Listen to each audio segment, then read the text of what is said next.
देखिए, ये ना इंसानी दिमाग की एक बहुत बड़ी जरूरत है। हमें हर चीज बिल्कुल स्पष्ट चाहिए होती है, ब्लैक एंड व्हाइट में। समस्या दिखी, इलाज शुरू हुआ और कोई कंफ्यूजन नहीं है ना? बिल्कुल, इसमें कोई भ्रम नहीं होता। लेकिन समस्या ये है कि आज की दुनिया की जो सबसे बड़ी बीमारियां हैं ना, उनके लिए कोई एक्सरे मशीन नहीं बनी है। सही बात है। मतलब जब हम इस आधुनिक जीवन के लगातार रहने वाले तनाव की बात करते हैं या कॉर्पोरेट बर्नआउट की बात करते हैं, और वो जो हर समय की एक अनजानी सी घबराहट होती है ना, जिससे हम अक्सर अस्तित्व का संकट या एग्जिस्टेंशियल क्राइसिस कह देते हैं। हाँ, तो जब उसकी बात आती है तो अचानक वो सारी सटीकता और स्पष्टता खत्म हो जाती है। हम एक ऐसे मनोवैज्ञानिक परिदृश्य में घुस जाते हैं जो पूरी तरह से धुंधला है, बहुत उलझा हुआ, एकदम धुंधला। वहाँ कोई एक टूटी हुई हड्डी नहीं है जिसे आप जोड़ सकें। बिल्कुल। और इसलिए आज के इस गहन विश्लेषण के लिए जो स्रोत हमने चुना है ना, वो इस धुंध को हटाने का एक बहुत ही पुख्ता दावा करता है। दस्तावेज का नाम है अकर्म का उत्सव, सक्रिय जीवन में गहरे मौन की खोज। और पता है इस स्रोत की सबसे बड़ी खूबी मुझे क्या लगी? क्या? यही कि यह किसी एक विचारधारा तक सीमित नहीं है। मतलब ये केवल कोई धार्मिक किताब नहीं है, ये हजारों साल पुराने दर्शन, आधुनिक मनोविज्ञान और आज के न्यूरोसाइंस का एक ऐसा संगम है जो सीधे हमारी रोजमर्रा की समस्याओं पर वार करता है। तो आज का हमारा जो मिशन है ना, वो भी यही समझना है कि कैसे श्रीमद् भगवद गीता का जो 3रा अध्याय है, ओशो की गहरी मनोवैज्ञानिक अंतर्दृष्टि है, और आज का मॉडर्न न्यूरोसाइंस, ये सब मिलकर एक ऐसा वैज्ञानिक समाधान कैसे देते हैं जो हमें पलायन नहीं सिखाता। हाँ, ये भागने की बात नहीं करता। बिल्कुल। मतलब ये स्रोत ये नहीं कहता कि भाई शांति पाने के लिए अपना काम, अपना परिवार, अपनी EMI सब छोड़कर किसी हिमालय की गुफा में जाकर बैठ जाओ, जो कि आज के समय में व्यावहारिक भी नहीं है। एकदम नहीं है। बल्कि ये हमें सिखाता है कि इस शोरगुल से भरी दुनिया के बीचों बीच रहते हुए भी भीतर से एक परम शांत सन्यासी और बाहर से एक अजेय योद्धा कैसे बना जा सकता है। देखिए, ये जो संतुलन है ना, ये बहुत महत्वपूर्ण है। यहाँ निष्काम कर्म को केवल एक धार्मिक कर्मकांड या उपदेश की तरह पेश नहीं किया गया है। स्रोत इसे एक बेहद सटीक और वैज्ञानिक कार्यप्रणाली के रूप में स्थापित करता है। मतलब एक ऐसा टूल किट जो आज के समय में हर इंसान के पास होना ही चाहिए। तो चलिए इसी योद्धा वाली बात से ही शुरुआत करते हैं। मुझे ना स्रोत का वो हिस्सा सच में बहुत प्रासंगिक लगा जहां कुरुक्षेत्र के युद्ध के मैदान की तुलना आज के कॉर्पोरेट जगत से की गई है। हाँ, वो एनालॉजी बहुत सटीक है। मतलब अगर हम उस पुराने ऐतिहासिक मैदान को आज के ओपन प्लान ऑफिस से बदल दें तो हालात बहुत अलग नहीं लगते, है ना? अर्जुन की जो हालत स्रोत में बताई गई है, हाथ कांपना, मुंह सूखना, त्वचा का जलना और दिमाग का पूरी तरह से सुन्न हो जाना। हाँ, मैंने से पढ़ा तो लगा कि यार ये तो एक क्लासिक पैनिक अटैक का वर्णन है। ये कोई दार्शनिक दुविधा थोड़ी थी, ये तो एक गंभीर एंजाइटी थी जो उसे शारीरिक रूप से तोड़ रही थी। ये एक बहुत ही सटीक अवलोकन है और आधुनिक मनोविज्ञान भी इसे बिल्कुल इसी तरह देखता है। मनोवैज्ञानिक भाषा में कहें तो अर्जुन का नर्वस सिस्टम उस वक्त पूरी तरह से फाइट या फ्लाइट, मतलब लड़ो या भागो वाले मोड में, बिल्कुल उस मोड में जा चुका था। और आधुनिक मनोविज्ञान गीता के इस पूरे अध्याय को क्राइसिस इंटरवेंशन साइकोथेरेपी मानता है। अच्छा, क्राइसिस इंटरवेंशन। हाँ, ये एक ऐसी थेरेपी है जो किसी व्यक्ति को तब दी जाती है जब वो चरम मानसिक संकट या पैनिक से गुजर रहा हो। तो फिर कृष्ण से जो समाधान देते हैं वो मुझे आज की कॉग्निटिव बिहेवियरल थेरेपी यानी CBT का ही एक प्राचीन रूप लगा। काफी हद तक CBT जैसा ही है। क्योंकि देखिए, हम जानते हैं कि CBT का मुख्य काम इंसान की संज्ञानात्मक विकृतियों को तोड़ना होता है। मतलब वो डरावने विचार जो हमें असलियत से दूर कर देते हैं। एक एनालॉजी लेते हैं। हाँ, बताइए। मान लीजिए आप भारी ट्रैफिक में गाड़ी चला रहे हैं। अगर आपका पूरा ध्यान सामने की सड़क, स्टीयरिंग और ब्रेक पर होने के बजाय सिर्फ इस विचार पर अटक जाए कि क्या मैं समय पर मीटिंग में पहुंच पाऊंगा? अगर मुझे नौकरी से निकाल दिया तो क्या होगा? बिल्कुल, अगर दिमाग वहां है तो एक्सीडेंट होना लगभग तय है। अर्जुन भी तो यही कर रहा था ना। वो प्रक्रिया को छोड़कर यानी युद्ध को छोड़कर सिर्फ परिणाम पर अटका हुआ था। तो क्या काम के परिणाम पर जरूरत से ज्यादा ध्यान लगाना भी ऐसा ही एक्सीडेंट करवाता है? देखिए, ये गाड़ी वाला उदाहरण ना बिल्कुल इस स्थिति पर लागू होता है। जब आप परिणाम पर ध्यान लगाते हैं तो आप दरअसल भविष्य में जी रहे होते हैं, जो कि हमारे हाथ में है ही नहीं। एकदम सही, जो आपके नियंत्रण में नहीं है। और जब दिमाग नियंत्रण खोता है तो वो स्वाभाविक रूप से डर पैदा करता है। स्रोत में दिए गए वैज्ञानिक आंकड़े ये साफ साबित करते हैं कि ये परिणाम का डर इंसान के शरीर पर कैसा विनाशकारी असर डालता है। मैंने वो आंकड़े देखे थे, वो वाकई चौंकाने वाले थे। मतलब इसका असर सीधे हमारे हार्मोन के स्तर पर पड़ता है। बिल्कुल पड़ता है। वैज्ञानिक रूप से ये मापा गया है कि जब कोई इंसान अपना ध्यान आउटकम से हटाकर प्रोसेस पर लगाता है, जिसे हम प्रोसेस ओरिएंटेशन कहते हैं, तो शरीर में कॉर्टिसोल का स्तर लगभग 40 से 45% तक गिर जाता है। अरे वाह, लगभग आधा हो जाता है। हाँ, और कॉर्टिसोल वही हार्मोन है जो तनाव पैदा करता है, जो शरीर को खतरे का सिग्नल देता है।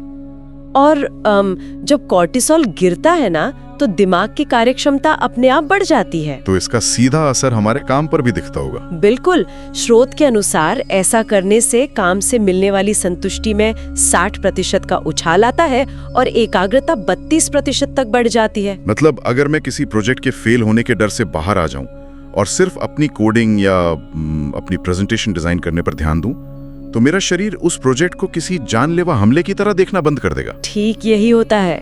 हमारा दिमाग वर्तमान में रहकर काम करने के लिए ही डिजाइन किया गया है। सारा डर इसलिए है क्योंकि हम उस मंजिल को लेकर खौफ में हैं जो अभी आई ही नहीं है। एकदम सही। जब मंजिल का वो डर खत्म हो जाता है तो वो सारी ऊर्जा जो आपकी घबराहट और एंजाइटी में खर्च हो रही थी, वो सीधा आपके काम की गुणवत्ता को बढ़ाने में लग जाती है। वाह। ऊर्जा के इस सही इस्तेमाल से मुझे ओशो का वो विश्लेषण याद आ रहा है जो सच में मनोविज्ञान की एक बहुत गहरी परत खोलता है। हाँ, ओशो का नजरिया हमेशा बहुत दिलचस्प होता है। स्रोत में एक जगह ओशो ने कृष्ण के संवादों में छिपे एक बहुत ही सूक्ष्म मनोवैज्ञानिक रहस्य को उजागर किया है। गीता में कृष्ण अर्जुन को एक जगह निष्पाप कहकर संबोधित करते हैं। निष्पाप? अब पहली बार पढ़ने पर ये किसी को भी बस एक आम तारीफ लग सकती है, लेकिन ओशो कहते हैं कि ये एक बहुत गहरी मनोवैज्ञानिक चाबी थी। अगर हम आज के वर्क कल्चर को ही देखें तो कई बार लोग काम इसलिए नहीं टालते कि वे आलसी हैं। बिल्कुल, कई बार उसके पीछे डर होता है। हाँ, डर या फिर उनके अंदर कोई गलती कर देने का एक गहरा गिल्ट या अपराध बोध होता है, और गिल्ट इंसान को लकवा मार देता है। आपने एक बहुत ही महत्वपूर्ण बिंदु छुआ है। गिल्ट इंसान को भीतर से सड़ा देता है, उसकी सारी ऊर्जा सोख लेता है। अर्जुन के भीतर ये गहरा गिल्ट बैठ गया था कि वो अपने ही परिवार के लोगों को, अपने गुरुओं को मारने जा रहा है। वो खुद को एक पापी मान रहा था। बिल्कुल, और यही बात उसे काम करने से यानी युद्ध करने से रोक रही थी। तो कृष्ण का उसे निष्पाप कहना कोई साधारण चापलूसी या बस ऐसे ही बोला गया शब्द नहीं था। ओशो के अनुसार ये अर्जुन के अवचेतन मन को दिया गया एक मौन सुझाव था, साइलेंट सजेशन। मौन सुझाव। लेकिन आमतौर पर आज के जो मनोवैज्ञानिक या मोटिवेशनल स्पीकर होते हैं वो तो किसी बात को बार बार दोहराने की सलाह देते हैं। हाँ, एफर्मेशंस की तरह। हाँ, ताकि वो दिमाग में रजिस्टर हो जाए। कृष्ण ने इसे सिर्फ एक बार क्यों कहा? मतलब क्या ये कोई जादू था? देखिए, ये जादू नहीं था, बल्कि मानव मन की बहुत गहरी समझ थी। अच्छा। होता क्या है ना, जब कोई बात बार बार कही जाती है तो हमारा चेतन मन यानी हमारा लॉजिकल दिमाग सतर्क हो जाता है। अच्छा, वो डाउट करने लगता है। बिल्कुल, वो उस बात पर शक करने लगता है और एक दीवार खड़ी कर देता है कि नहीं, मैं तो पापी हूँ, तुम मुझे निष्पाप क्यों कह रहे हो? कृष्ण ये बात जानते थे। तो उन्होंने उस दीवार को खड़ा ही नहीं होने दिया। एकदम सही। इसलिए उन्होंने अर्जुन को बार बार निष्पाप नहीं कहा। उन्होंने पूरी बातचीत में इसे इतनी सहजता से और सिर्फ एक बार कहा कि अर्जुन का तार्किक दिमाग उसे पकड़ ही नहीं पाया। अरे वाह। और बिना किसी प्रतिरोध के वो सुझाव सीधे उसके अंतर्मन की गहराई में जाकर बैठ गया। उसने जड़ से उस अपराध बोध को ही काट दिया जो अर्जुन को रोक रहा था। ये तो हुई गिल्ट को हटाने की बात, जो बहुत स्पष्ट है। लेकिन यहाँ एक और चुनौती आती है। आज के समाज में हमें बचपन से सिखाया जाता है कि अगर गुस्सा आए, ईर्ष्या हो या लालच आए तो उसे किसी तरह दबा दो। हाँ, बस दूसरों के सामने हमेशा शांत दिखो। बिल्कुल। और सिगमंड फ्रॉइड, जिन्हें मनोविज्ञान का पितामह माना जाता है, उनका भी यही मानना था कि दुनिया के धर्मों ने इंसान को सिर्फ अपनी स्वाभाविक इच्छाओं को दबाना सिखाया है। सप्रेशन। हाँ, और फ्रॉइड कहते हैं कि इसी दमन ने लोगों को मनोवैज्ञानिक रूप से बीमार या विक्षिप्त बना दिया है। मेरी समझ से भावनाओं को दबाना तो एक सोडा की बोतल को जोर से हिलाकर उसका ढक्कन कसकर बंद रखने जैसा है। बहुत सही एनालॉजी है। अंदर दबाव बढ़ता रहेगा और एक दिन वो ऐसा फटेगी कि सब कुछ बर्बाद कर देगी। तो क्या गीता का ये जो संयम है वो भी उसी तरह का दमन है? देखिए, दमन और संयम के बीच का ये अंतर समझना बहुत ही आवश्यक है और हमारा स्रोत इस पर बहुत बारीकी से बात करता है। दमन का मतलब है कि आपके अंदर भयंकर तूफान चल रहा है, आपको बहुत गुस्सा आ रहा है, लेकिन बाहर से आप एक बनावटी मुस्कान ओढ़े हुए हैं। बिल्कुल, ये वही सोडा की बोतल वाला काम है जो आखिर में डिप्रेशन या किसी हिंसक विस्फोट के रूप में सामने आता है। लेकिन ओशो बहुत स्पष्ट करते हैं कि कृष्ण दमन के सख्त खिलाफ हैं। तो फिर वो क्या सिखाते हैं? कृष्ण इच्छाओं या क्रोध को दबाने की नहीं बल्कि विवेकपूर्ण नियंत्रण की बात करते हैं और इस नियंत्रण का मूल है साक्षी भाव, द विटनेस। साक्षी भाव, इसे थोड़ा और आसान भाषा में समझें तो मान लीजिए मैं ऑफिस में हूं और मुझे मेरे किसी सहकर्मी या मेरे बॉस पर भयंकर गुस्सा आ रहा है जो कि बहुत आम बात है। हाँ, तो दमन और साक्षी भाव में यहाँ क्या फर्क होगा? देखिए, दमन ये होगा कि आप उस गुस्से को पी जाएं, बॉस के सामने मुस्कुराएं और फिर घर जाकर बिना बात के अपने परिवार पर चिल्लाएं। जो अक्सर लोग करते हैं। हाँ, लेकिन साक्षी भाव का मतलब है कि आप उस गुस्से को महसूस होने देते हैं, लेकिन आप उस गुस्से के साथ खुद को जोड़ते नहीं हैं। मतलब मैं खुद को गुस्से से अलग कर लेता हूँ। बिल्कुल, आप एक तीसरे व्यक्ति या एक दर्शक की तरह देखते हैं कि हाँ, इस समय मेरे भीतर क्रोध की लहर उठ रही है। आप ना तो उस व्यक्ति पर चिल्लाते हैं, ना ही उस गुस्से को जबरदस्ती दबाते हैं। आप बस दूर खड़े होकर उसे देखते हैं। अच्छा, मतलब मैं गुस्सा हूँ नहीं, मैं सिर्फ गुस्से को देख रहा हूँ। एकदम सटीक। और मनोविज्ञान बताता है कि जब आप अपनी ही भावनाओं को एक साक्षी की तरह देखते हैं ना, तो वे आप पर हावी नहीं हो पाती।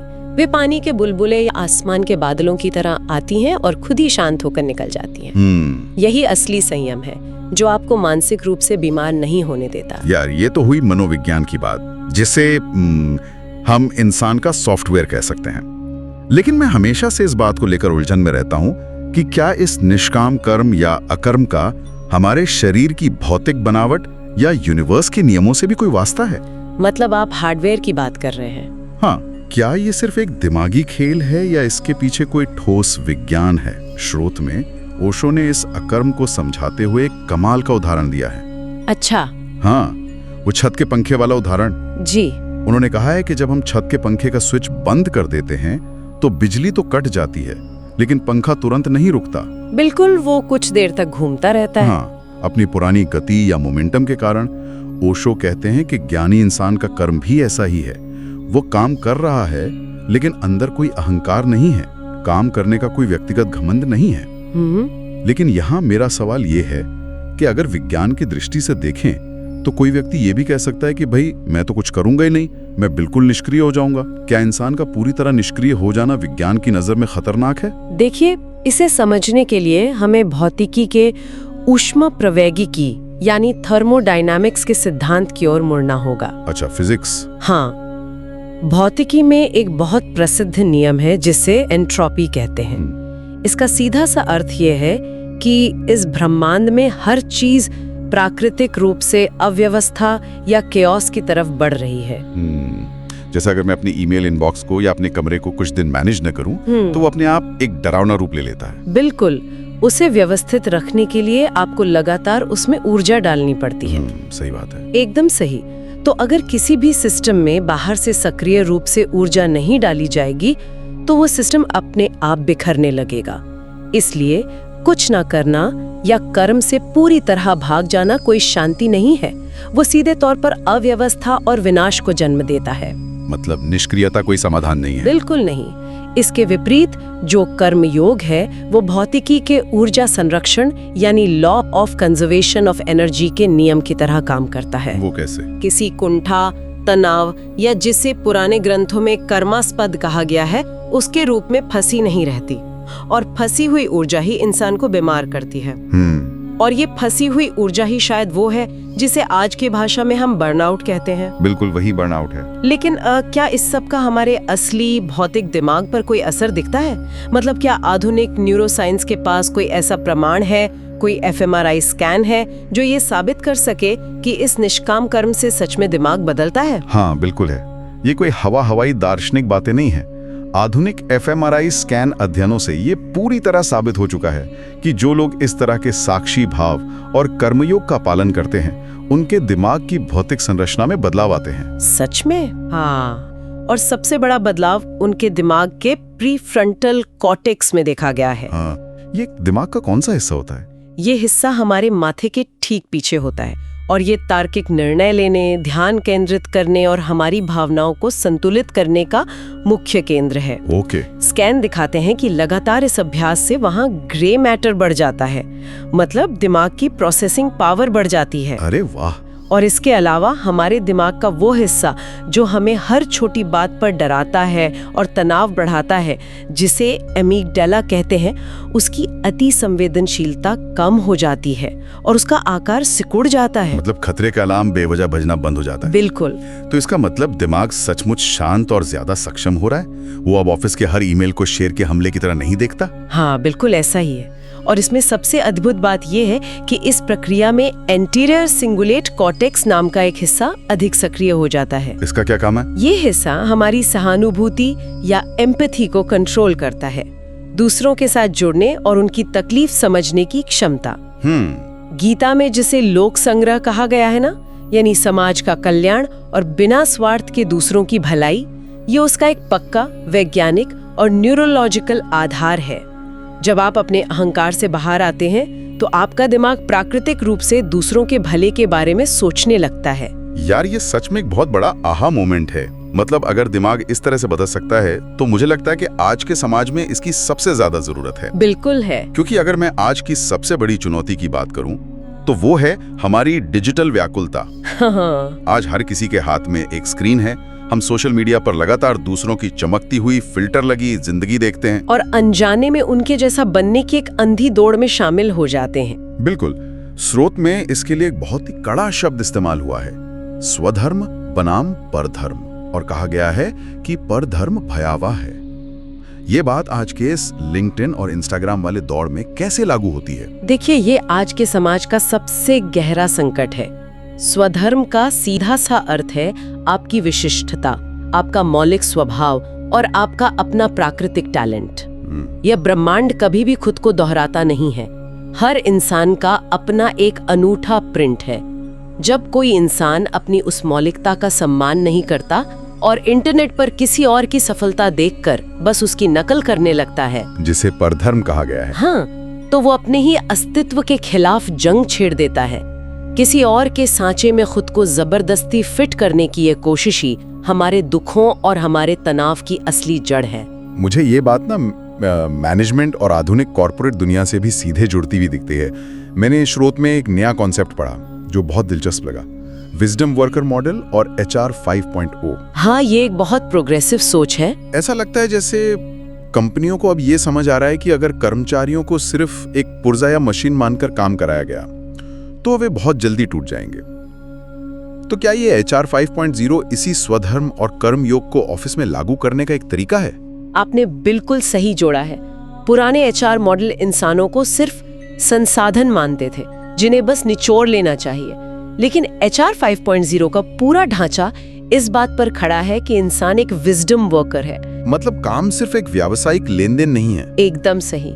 ये मॉडल मानता है कि कर्म योग का उपयोग लोगों को बर्नआउट से बचाने का सबसे प्रभावी तरीका है। और इसमें लीडरशिप की क्या भूमिका होती है? इसमें लीडरशिप सबसे अहम है। गीता इसे अनुकरणीय नेतृत्व कहती है, लीडिंग बाय एग्जाम्पल। अगर कोई लीडर खुद नैतिक नहीं है, खुद स्वधर्म का पालन नहीं करता, तो पूरी टीम में अनुशासनहीनता फैल जाती है। बॉस जैसा करेगा टीम वैसा ही करेगी। बिल्कुल।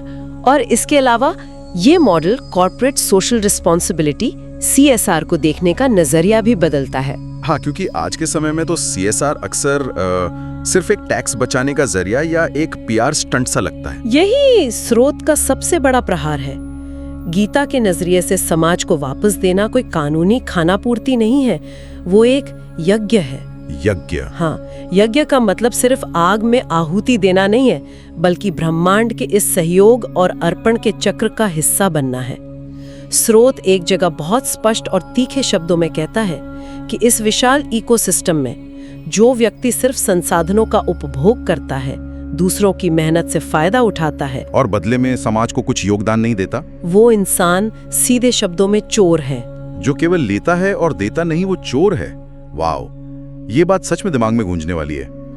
तो अगर हम आज के इस पूरे विस्तृत विश्लेषण को एक जगह समेटें तो ये तस्वीर बिल्कुल साफ हो जाती है कि कर्मयोग कोई सदियों पुराना थका हुआ कर्मकांड नहीं है। बिल्कुल नहीं। ये अपने रोजमर्रा के काम को एक उत्सव बना देने की वैज्ञानिक कला है, जैसे परमात्मा के लिए किया गया कोई नृत्य।